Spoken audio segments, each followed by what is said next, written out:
কোরআনে কারীমের আয়াতই যথেষ্ট নয়।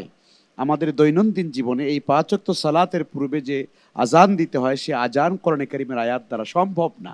আমরা এটা জানলাম পরিষ্কারভাবে হাদিস থেকে যে কিভাবে যে আজানের পূর্বে কিভাবে বিভিন্ন মাধ্যমে মানুষদেরকে জমায়েত করার, মানুষদেরকে আহ্বান করার, ডাকার পদ্ধতিগুলো অবলম্বন করা হতো মক্কার তদানীন্তন সময়ে।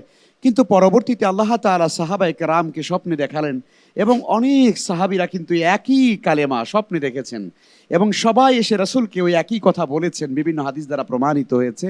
এবং সেই কালেমাগুলো রাসূল সাল্লাল্লাহু আলাইহি ওয়াসাল্লাম সাহাবায়ে কেরামদেরকে শিখিয়েছেন, বিশেষ করে মুয়াজ্জিন হযরত বেলাল রাদিয়াল্লাহু তাআলা আনহু তাকে শিখিয়েছেন এবং সেখান থেকে কিন্তু আমরা আজকের বর্তমান যে আজান যেটা আমরা সেটা কিন্তু পেয়েছি।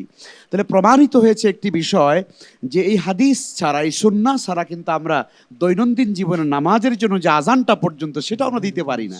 তাহলে কি করে ইসলামের এই বিশাল জীবন ব্যবস্থা, ইসলামের যে পরিপূর্ণ একটা দিক, একটা রূপ রয়েছে আমাদের জন্য, মানবতার জন্য, এটা কি করে সুন্নাহ ছাড়া বাস্তবায়ন করা সম্ভব?